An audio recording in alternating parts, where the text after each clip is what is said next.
2024 সালে হঠাৎ করে সাডেনলি আমাকে বলে সে বাইরে চলে যাবে। ওকে 25 থেকে 30 লাখ টাকা দেওয়া হয়ে গেছে। তুমি বাইরে আমাকে নিয়ে গেলেও তো তোমার ফ্যামিলি জানবে, তো এখন এখানে কি সমস্যা? বলকে আমার ওই সাহস নেই, মানে ফ্যামিলি সাইড থেকে বুঝতে পারছে যে ওর সাথে আমার রিলেশন আছে। তাকে একটা কথা সবসময় বলতাম, তুমি একটা টাকা ইনকাম করো, আমার সোশ্যাল মিডিয়া তো দূরের কথা, আমার চেহারাও কেউ দেখবে না। আমরা হয়তো সোশ্যাল মিডিয়াতে অনেক কিছুই দেখাই যে আমাদের লাইফটা অনেক হ্যাপিনিং, অ্যাকচুয়ালি না। কিন্তু ওই হ্যাপিনিংটাই এই লোকটা আমাকে দেখাইছে বলে কিন্তু আমি হাজার লোকের মাঝখানে কিন্তু ওনাকে চুজ করছি। এখন যে বর্তমানের যুগ, মেয়েরা ছেলেদেরকে ঠকায়, হইতে পারে আমি আমার বাবা মাকে কষ্ট দিছি না। ওই বাইরে যাওয়া স্টার্ট থেকে আমাদের মধ্যে একটা গ্যাপিং শুরু হয়। সে আমার কাছে আরো অনেক টাকা দাবি করে, তখন আমি বলছি আমার কাছে নাই। মানে কেন টাকা দিচ্ছিল বুঝলাম না। 2025 সালে সে তার মামাতো বোনের সাথে তার ফ্যামিলিগতভাবে বিয়ে করে বসেছিল। সে এক এক সময় এক এক বাহানা দিত।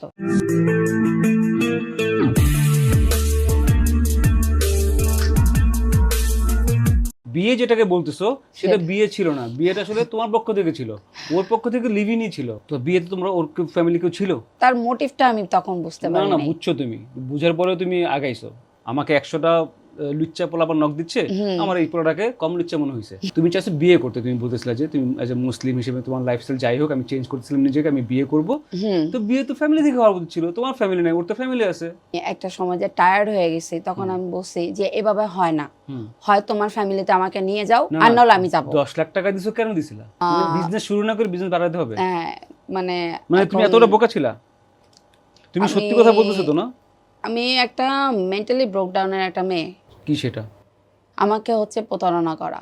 মডেলিং তুমি কিন্তু মেইনস্ট্রিম করে মডেলিংও করো নাই। তুমি যে মডেল, তোমাকে এখন কমেন্ট করবে কিন্তু তোমাকে যে ভাই আপনি কি মডেলিং করছেন, আপনাদের চিনি না, দেখি নাই। তুমি ধরো বি গ্রেড বা সি গ্রেডের কাজগুলো সেগুলো করছো। হ্যাঁ, 1-2 বছর। ওকে, হ্যাঁ এখন বল, মানে তারপর বলো। ওর মেন চেঞ্জিংটা আসে, সে 2024 সালে হঠাৎ করে সাডেনলি আমাকে বলে সে বাইরে চলে যাবে। ওকে, তখন আমি বললাম বাইরে, এই মাইন্ডসেটটা কবে হলো? তোমার সাথে কথা না বলি? হ্যাঁ, সে নিজে থেকে আগে সব মানে টাকা দেওয়ার পরে? তখনও তাকে প্রায় আমি 25 থেকে 30 লাখ টাকা দেওয়া হয়ে গেছে। বলি বাবা।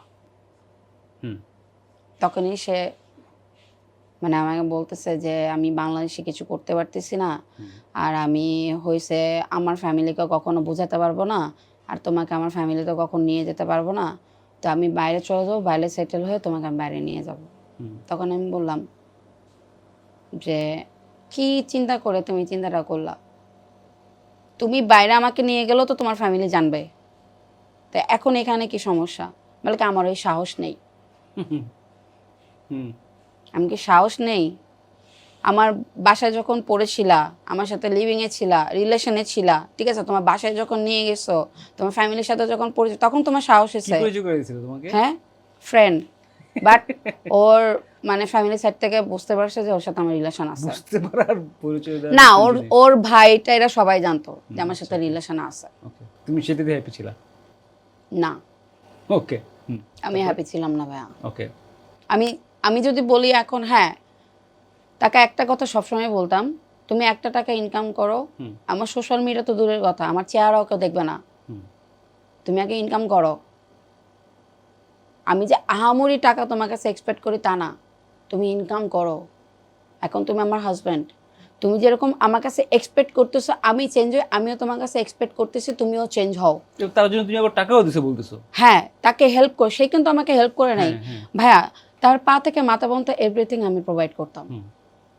কেন করতাম? তাকে লাভ করতাম বলে। তার মধ্যে আমি আমার ফ্যামিলি দেখতাম, তার ফ্যামিলির মধ্যে আমার ফ্যামিলি দেখতাম। আমি একটা ফ্যামিলি চাইছি। সব মেয়ে দিন শেষে কিন্তু একটা ফ্যামিলি চায়, স্পেশালি আমার মতো মেয়েরা যারা। আমরা হয়তো সোশ্যাল মিডিয়াতে অনেক কিছুই দেখাই যে আমাদের লাইফটা অনেক হ্যাপিনিং, অ্যাকচুয়ালি না।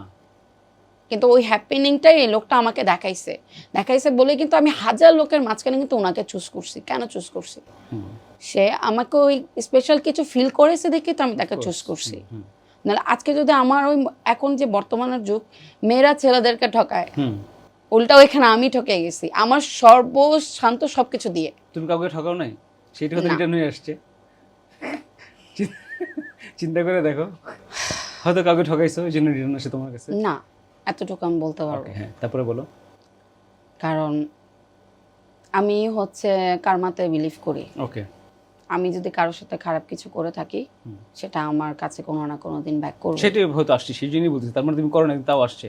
হইতে পারে আমি আমার বাবা মাকে কষ্ট দিছি না, ওকে, হইতে পারে না। মানুষ তো অনেক ভুলই করে ভাই। রাইট। সো তারপরে বলো, ওর কথা বলছিলেন এরপরে। তো যখন উনি বললো যে বাইরে চলে যাবে, তখন আমি বললাম জিনিসটা একটু উইয়ার্ড। তারপরে তোমার লাইফ, তুমি যেটা ভালো বুঝো, আমাদের জন্য যেটা ভালো বুঝো সেটা করো। ওই বাইরে যাওয়ার স্টার্ট থেকে আমাদের মধ্যে একটা গ্যাপিং শুরু হয়, মানে সে আস্তে আস্তে আমার থেকে দূরত্বটা বাড়ায় নেয়।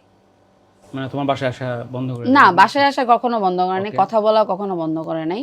বাট আগে যে মানে ফিল হতো যে সে শুধু আমারই, আমার কথা শুনে আমাকে ভালোবাসে, ওই ফিল হওয়াটা আস্তে আস্তে বন্ধ হয়। কারণ সে আমার কাছে আরো অনেক টাকা দাবি করে, তখন আমি বলছি আমার কাছে নাই, আমি দিতে পারবো না, আমি এনাফ, যা দিছি এনাফ। তারপর লাস্ট টাইম ওনাকে আমি আরো আরেকজন থেকে লোন করে এনে আরো 10 লাখ টাকা দিছি। মানে কেন টাকা দিচ্ছিল বুঝলাম না। বিজনেস করতেছিল না বললা, কিছুই করতেছিল সে না। ওই এমনটা যে এখন আবার কোটিপতি না যেরকম বলতেছো। না, আমি কোটিপতি না, টাকা দিয়ে দিছো মানে না কি? ওই যে আমার বাবার সাইড থেকে যেটা ছিল সব দিয়ে দিছো তুমি? দিয়ে দিছি। আচ্ছা, তোমার কোনো খরচ নাই, কিছু নাই, এমনিতে তুমি সব টাকা দিয়ে দিছো? ওকে, বলো। আমি এত স্মার্ট হলে তো এত টাকা দিতাম না। আচ্ছা, ওই যে বললাম না, তাকে তো আমি আমার গার্জিয়ান হিসেবে দেখতাম, ফ্যামিলি হিসেবে দেখতাম। তা আরে ভাই, তুমি একটা টাকা দিলেও তো মানুষ, আচ্ছা তুমি কেন নিচ্ছ এই জন্য নিচ্ছে। হ্যাঁ, আমি না প্রত্যেক, আমি যখন সে আমার কাছ থেকে তখন হয়েছে কি না, আমি টাকাগুলো রাখছি, আমি বাইরে যে ওটা ইনভেস্ট করবো। আচ্ছা, কেন এতগুলো টাকা নিছে সেও কিন্তু বলছে। আমি বলছি তুমি যে এত না, এই প্রশ্নটা যে আমি করি নাই তা না, অবশ্যই করছি, কেন করবো না ভাইয়া, টাকা তো দিচ্ছি, তুমি কি দেখাচ্ছ, কাজ তো দেখতেছি না। আমি টাকাটা রাখছি, আমি এটা অন্য একটা জায়গায় ইনভেস্ট করব।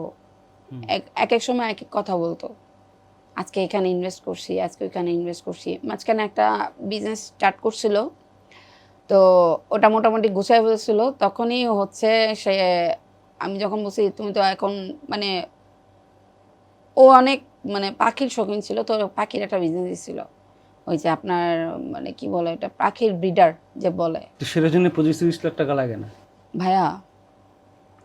এখন সে টাকা নিয়ে কি করছে আমি জানি না, আমাকে যেটা হিসাব দিত আমি সেটাই রাখতাম। আচ্ছা, কি সে বলছে তার অ্যামাউন্টটা তার কাছে আছে, সে সব টাকাটা খরচ করে নাই, আছে আছে কিন্তু টাকাটা।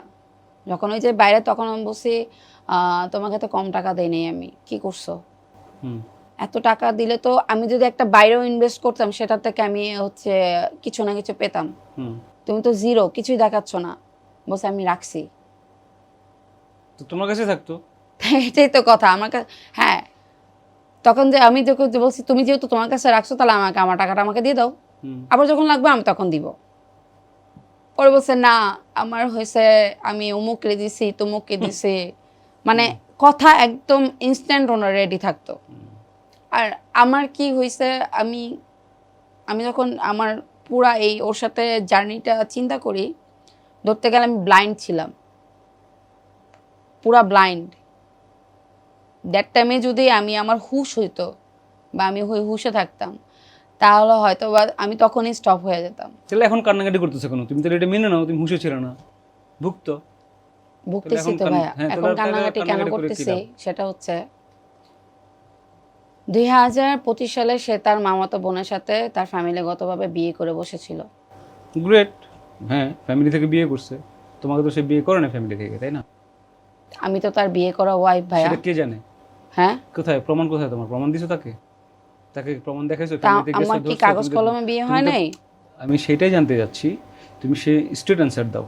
তোমার যদি কাগজ কলমে বিয়ে হয়ে থাকে তার সাথে, হ্যাঁ, তোমাকে ডিভোর্স না দিয়ে সে বিয়ে করতে পারে না। সে আমাকে স্টিল নাও এখন শুনুন, এটা নিয়ে এখন অনেক কিছু চলতেছে।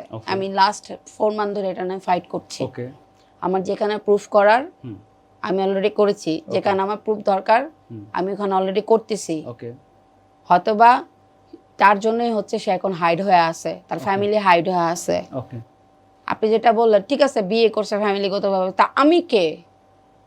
তো সেটা তুমি ফ্যামিলিতে গেছো এরপরে? হ্যাঁ অবশ্যই, সেটা বলো। অবশ্যই। কি হলো গিয়ে? তুমি খবর কিভাবে পেলা? তারা মিউচুয়াল আসছিল। তুমি, আমি বলি তোমার সাথে থাকতো বললা, যদি অন্য কোথাও বিয়ে করতে হয় তাহলে 5-10 এক সপ্তাহ তো সে অন্য জায়গায় থাকবে, না সে শুনেন ভাইয়া, বলো। সে এক এক সময় এক এক বাহানা দিত।